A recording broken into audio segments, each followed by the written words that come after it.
গল্পের শুরুতে আমাদের বলা হয় কিছু জাপানিজ উচ্চ বংশের লোকেদের কাছে একটি করে স্পেশাল পাওয়ার আছে। যেমন রাজার কাছে সবচেয়ে বেশি স্পেশাল পাওয়ার আছে, যেটা দিয়ে ভবিষ্যৎ দেখতে পারে। রাজা ভবিষ্যৎ দেখতে পেয়ে জানতে পেরেছিল পৃথিবীতে খারাপ আত্মা এবং ডিমনরা মানুষদের অনেক কষ্ট দিবে। তাই রাজা অনেক খারাপ আত্মা আর ডিমনদের ধরে বরিয়াল গার্ডেন নামক একটা জায়গায় সিল করে রেখেছিল।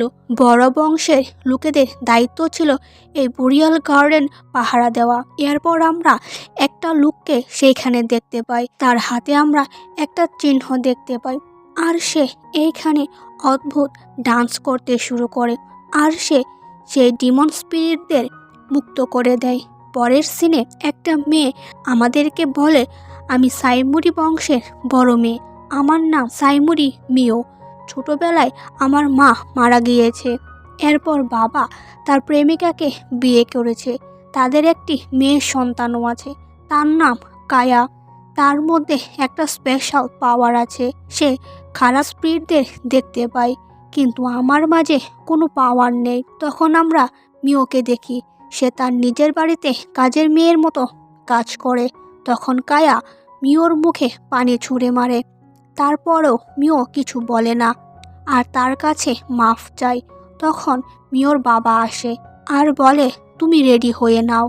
এরপর মিও তার পোশাক ভাঁজ করছিল আর তখন বলতে থাকে, এই বাড়িতে আমার আজকে শেষ দিন, কারণ কিছুদিনের মধ্যেই আমার বিয়ে হতে চলেছে। আজ আমি আমার ফিয়ন্সের বাড়িতে চলে যাচ্ছি। মিও তখন একটা চিরুনি বের করে আর বলে, এইটা আমার মায়ের চিরুনি। অন্যদিকে বাড়িতে অনুষ্ঠান চলছিল, কারণ আজকে কায়ার এঙ্গেজমেন্ট। মিও যাওয়ার সময় কায়ার ফিয়ন্সে কোজির সাথে দেখা হয়। কোজি তার কাছে মাফ চায় আর বলে সে তার জন্য কিছুই করতে পারলো না। এরপর সে বাহিরে আসে আর বাড়ির সামনে একটা কাটা গাছের উপর হাত রাখে, আর সে তার মাকে কল্পনা করে আর বলে, আমি জানি না ভবিষ্যতে আমি সুখী হতে পারবো কিনা, সুখী হওয়ার আশাও আমি করি না। আমি জানি আমি একদিন মারা যাব আর আমি আমার মায়ের সাথে থাকবো। এরপর আমাদের রাজ দরবার দেখানো হয়। রাজার অবস্থা খুবই খারাপ ছিল। রাজা বলছিল আস্তে আস্তে সব কিছুই শেষ হয়ে যাবে। পরের সিনে আমরা একটা ছেলেকে দেখতে পাই, সে একটা কাগজের পাখিকে আকাশে উড়িয়ে দেয় আর বলে, যেইখানের জিনিস সেইখানে থাকাই ভালো। অন্যদিকে কায়ার মা বলছিল, কিউকা অনেক রাগী মানুষ, মানে মিওর ফিয়ন্সে, আর বলে সে কাউকে পছন্দ না হলে সেইটাকে কেটে ফেলে দেয়, হোক সেটা মানুষ আর স্পিরিট। এখন পর্যন্ত অনেকগুলা মেয়েই তার ফিয়ন্সে হয়ে তার বাড়িতে গিয়েছে, কিন্তু কেউই 3 দিনের বেশি টিকতে পারেনি। এইদিকে মিও শ্বশুর বাড়িতে একা একা যাচ্ছিল আর বলতে থাকে, যার সাথে আমার বিয়ে ঠিক হয়েছে সে স্পেশাল মানুষ, যাদের মাঝে স্পেশাল পাওয়ার আছে সে তাদের ক্যাপ্টেন। এরপর মিও বাড়ির ভিতরে আসে আর সে কিউকাকে গ্রেটিং করে আর তার পরিচয় দেয়। সে বলে, আমার নাম সাইমুরি মিও, আপনার সাথে দেখা হয়ে আমার ভালো লাগলো। কিন্তু কিউকা কোনো কথাই বলে না। মিও তখন ভাবে, মানুষের ইগনোরেন্স সহ্য করতে করতে আমার এইটা অভ্যাসে পরিণত হয়ে গিয়েছে। কিন্তু কিউকা ঘুরে বসে আর বলে, তুমি এইভাবে কতক্ষণ নত হয়ে থাকবে? মাথা উপরে তুলো, তোমার নাম মিও তাই তো? এইখানে থাকতে হলে আমার কথা শুনতে হবে। আমি যদি বলি চলে যেতে তাহলে চলে যেতে হবে, আর যদি বলি মরতে হবে তাহলে মরে যেতে হবে। আমি দ্বিতীয় কোনো অজুহাত শুনতে চাই না। মিও বলে, আমি আপনার সব কথা শুনে চলবো। রাতে মিও স্বপ্ন দেখে আবারও তার মা তার কাছে আসে আর বলে, মিও আমাকে ক্ষমা করে দিও আর তুমি দেখে নিও। এরপর মিও তার মায়ের কথা শুনতে পায় না। সকালে সে রান্নাঘরে গিয়ে রান্না করা শুরু করে দেয়। তখন বাড়ির কাজের মেয়ে আসে, তার নাম ইউরি। আসলে ইউরি কিউকাকে ছোটবেলা থেকে মানুষ করেছে। এত সকালে মিওকে দেখে সে ভয় পেয়ে যায়। মিও তখন ইউরির কাছে ক্ষমা চায়। এইটা দেখে ইউরি অবাক হয়। এইদিকে কিউকা যখন বাহিরে আসে তখন একটা পাখি দেখতে পায়, আর তখন কিউকার পাওয়ার অ্যাক্টিভেট হয়ে যায়। তখন পাখিটা আবার কাগজে পরিণত হয়। এই পাখিটা সেই পাখিটাই ছিল যেইটা ওই ছেলে আকাশে উড়িয়েছিল। এরপর মিও তার জন্য খাবার নিয়ে আসে, আর তখন ইউরি বলে আজকের খাবার লেডি মিও রান্না করেছে। কিউকা তখন মিওকে আগে খেতে বলে। মিও বলে আমি আগে কিভাবে খাবো? কিউকা তখন বলে তার মানে তুমি খাবারে বিষ মিশিয়েছ আমাকে মারার জন্য। আর না খেয়ে সে চলে যায়। এরপর স্পেশাল ইউনিট ফোর্সের হেডকোয়ার্টার দেখানো হয়। তার বন্ধু বলে তোমার নতুন ফিয়ন্সে এখনো পালিয়ে যায়নি, এটা তো নতুন রেকর্ড হয়ে গিয়েছে। তোমাকে দেখে মনে হচ্ছে ইউরির কাছে তুমি বকা খেয়েছো। আসলে ইউরি বলেছিল মেয়েটা কষ্ট করে রান্না করেছে, এইভাবে কথা বলা ঠিক হয়নি। এরপর সোলজাররা একটা পোকা ধরে নিয়ে আসে। হঠাৎ করে সেই পোকার থেকে স্পিরিট বের হওয়া শুরু হয়। তখন সবাই ভয় পেয়ে যায়। আর তখন কিউকা তার পাওয়ার দিয়ে সেই পোকাকে কন্ট্রোলে নিয়ে আসে। তখন জানতে পারে বোরিয়াল গার্ডেনের স্পিরিটদের কেউ মুক্ত করে দিয়েছে। তখন সেইখানে একজন লোক আসে, সে অনেকগুলা কোম্পানির মালিক। সিনিয়র কিউকাকে তার সাথে পরিচয় করিয়ে দেয়। ছেলেটা বলে তার নাম তারাসুকি আরাতা, আর বলে আপনার সাথে কাজ করার জন্য আমি অনেক এক্সাইটেড। এরপর রাতে কিউকা যখন আসে তখন মিও তার কাছে ক্ষমা চায় আর বলে আপনাকে জিজ্ঞাসা না করে আমার রান্না করাটা ঠিক হয়নি, আমি আমার সীমা অতিক্রম করে ফেলেছি। কিউকা তখন তার হাতের দিকে তাকায়। সে মনে মনে বলে পুরনো জামা, পুরা হাত, এ মেয়েটা কেমনে সাইমুরি বংশের বড় মেয়ে। কিউকা বলে বাড়িতে এসে আগে আমি গোসল করি। এরপর তারা গোসলখানায় যায় আর বলে সাইমুরি পরিবার তো হাওয়া কন্ট্রোল করতে পারে তাই না? তখন মিও বলে হ্যাঁ। তখন কিউকা বলে তাহলে তুমি এই ধরনের স্পেশাল পাওয়ার আগে কখনো দেখোনি। সে তখন হাত দিয়ে আগুন জ্বালায় আর আগুন পানির ভিতরে দেয়। তখন মিও বলে পানির ভিতরে আগুন? কিউকা মুচকি হাসে আর বলে এইটা আমার স্পেশাল পাওয়ার। আর বলে সকালে আমি তোমার সাথে খারাপ ব্যবহার করেছি, তুমি চাইলে কাল থেকে আবারও খাবার বানাতে পারো। এরপর কিছু হার্বাল ঔষধ তার হাতে দিয়ে বলে এই ঔষধগুলা প্রতিদিন আমার গোসলের পানিতে দিবে। এরপর মিও ওষুধটা পানিতে ডুবিয়ে দেয়। মিও মনে মনে ভাবে আপনি হয়তো ভাবছেন আমার মাঝে স্পেশাল পাওয়ার আছে, কিন্তু আপনি যখন জানতে পারবেন আমার মাঝে কোনো স্পেশাল পাওয়ার নেই তখন তো আমাকে বাড়ি থেকে চলে যেতে বলবেন। পরদিন সকালে কিউকার জন্য আবারও রান্না করে। কিউকা খাবার খেয়ে বলে খাবারটা অনেক ভালো হয়েছে। এইটা শুনে কিউকা কান্না করে দেয়, কারণ এখন পর্যন্ত কেউ তার খাবারের প্রশংসা করেনি। এরপর কিউকা ইউরিকে বলে মিওর ডেইলি রুটিন সম্পর্কে তাকে বলতে, কারণ তার আর সাইমুরি পরিবারের সম্পর্কটা ভালোভাবে জানতে হবে। এরপর কিউকা মিওর পরিবারের তথ্য বের করে সে জানতে পারে মিওর মা উসাবা বংশের মেয়ে ছিল। কিউকা তার বন্ধুকে বলে আমি শুনেছি এই বংশের লোকেদের নাকি অদ্ভুত স্পেশাল পাওয়ার আছে। তখন সেইখানে আরাতা আসে আর বলে উসাবা বংশের লোকেদের মানুষের মাইন্ড রিড করার ক্ষমতা আছে।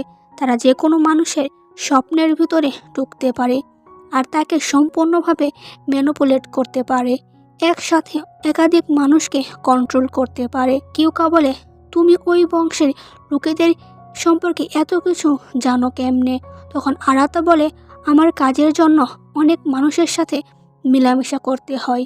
কিউকা বাড়িতে আসলে ইউরি বলে মিও সারাদিন তেমন কিছু করে না, সে শুধু তার পুরনো জামা কাপড়গুলো সেলাই করে, আর তাকে দেখে মনে হয় না সে রাতে ভালোভাবে ঘুমায়। রাতে কিউকা মিওকে বলে আমি কালকে বাহিরে যাব, তুমি কি আমার সাথে যাবে? মিও রাজি হয়।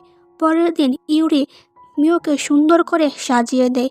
সাজিয়ে দেওয়ার সময় সে মিওর হাতের ক্ষতগুলা দেখতে পায় আর দেখে তার ক্ষতগুলা ভালো হয়ে যাচ্ছে।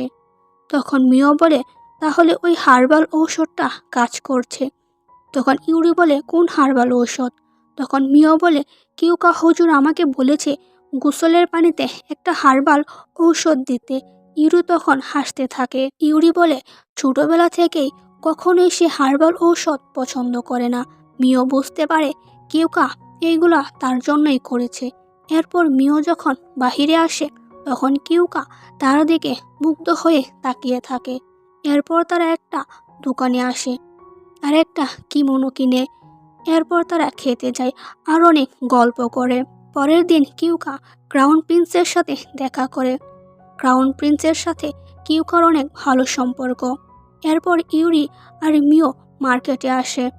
তখন মিওকে দাঁড় করিয়ে ইউরি একটা দোকানে যায় আর তখনই কায়ার সাথে দেখা হয়। তখন কায়া মিওকে অনেক অপমান করে আর সে এইসব সহ্য করতে পারে না। সে যখন পড়িয়ে যাবে তখনই আরাতা তাকে ধরে ফেলে। যখনই তাকে থ্যাঙ্কস জানাবে তখনই সেই আরাতা চলে যায়। এরপর কিউকা আসে মিওর বাবা মার সাথে দেখা করতে। কিউকা বলে তারা যেন মিওর কাছে ক্ষমা চায় আর ক্ষমা না চাইলে তাদের সাথে কিউকার পরিবারের সম্পর্ক ভেঙে দেবে। মিওর বাবা বলে চিন্তা করে দেখবে, কারণ কিউকার পরিবার অনেক পাওয়ারফুল আর কিউকার অনেক পাওয়ার আছে। কিউকা যখন চলে যাচ্ছিল তখন কায়া তাকে দেখতে পায় আর তার মাকে জিজ্ঞাসা করে এই ছেলেটাকে। কায়া প্রথম দেখাতেই তাকে পছন্দ করে ফেলে। কোজির সামনেই তার মাকে বলে সে কিউকাকে বিয়ে করতে চায়। তখন কায়ার মা বলে এইটা মিওর হাজব্যান্ড। এরপর রাতে কিউকা যখন তার রুমে যাচ্ছিল তখন মিওর কান্নার শব্দ শুনতে পায়। সে মিওর কাছে গিয়ে দেখে মিও কান্না করছে। আর তখন কিউকা বলে তোমার দুঃস্বপ্ন খুব তাড়াতাড়ি শেষ হয়ে যাবে। সকালে তার ছোটবেলার এক দাসী হানা তার সাথে দেখা করতে আসে। তাকে দেখে মিও অনেক খুশি হয় আর অনেক ইমোশনাল হয়ে যায়। তখন মিও হানাকে বলে জানো আমার কোনো পাওয়ার নেই, আমি ভালো নেই। তখন হানা বলে কিউকা আমাকে এইখানে এনেছে শুধু তোমার খুশির জন্য। কিউকা অনেক ভালো। এরপর মিও কিউকার কাছে যায় আর বলে তার কাছে কোনো স্পেশাল পাওয়ার নেই আর সে তার স্ত্রী হওয়ার যোগ্য নয় আর সে বেশি লেখাপড়াও করেনি। তখন কিউকা বলে তার স্পেশাল পাওয়ারের কোনো দরকার নেই। সে বলে আমরা এখন অফিসিয়ালি এনগেজড। পরের দিন সকালে মিওকে কেউ একজন কিডন্যাপ করে নেয়। কিউকা তখন এটা জানতে পারে আর সে তার সব সোর্স কাজে লাগায়। অন্যদিকে মিওর সৎমা আর কায়া তাকে কিডন্যাপ করে আর তার উপরে অনেক অত্যাচার করে। কায়ার মা বলে তুই আমার কাছে ক্ষমা চাস, তোর কত বড় সাহস। আর তখন কায়া বলে তুই কিউকার সাথে তোর এঙ্গেজমেন্টটা ভেঙে দে, কিন্তু মিও রাজি হয় না। এরপর কিউকা প্রচণ্ড রাগে তাদের বাড়িতে আসে আর পুরো বাড়িতে আগুন লাগিয়ে দেয়। অনেক খোঁজার পর সে মিওকে খুঁজে পায়। কিউকাকে দেখার পর মিও অজ্ঞান হয়ে যায়।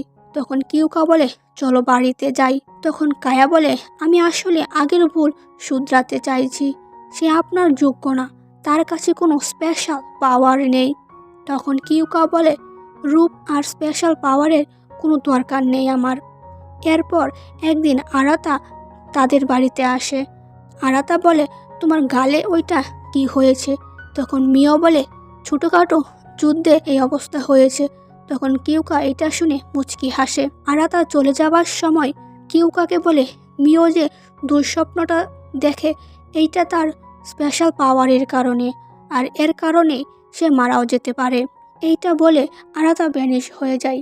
কিউকা বুঝতে পারে এইটা ইলুশন ছিল। কিউকা তাড়াতাড়ি তার অফিসে আসে আর আরাতার ফাইল দেখে আর বুঝতে পারে আরাতাও উসাবা ফ্যামিলির একজন। এরপর সে মিওর কাছে আসে।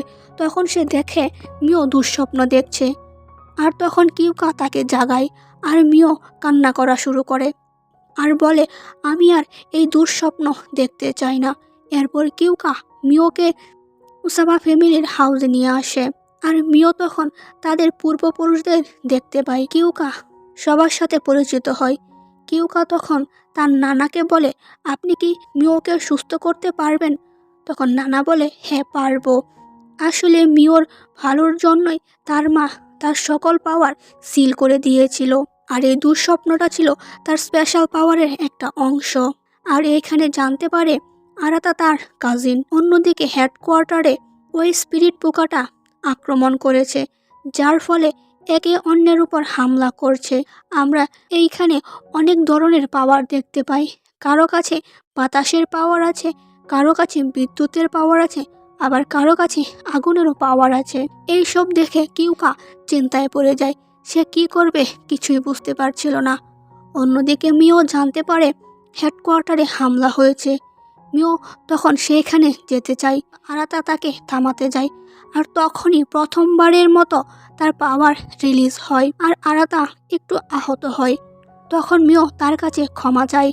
এরপর নানা তাকে তার পাওয়ার সম্পর্কে বলে। অন্যদিকে রাজাকে দেখানো হয় রাজা মারা গিয়েছে।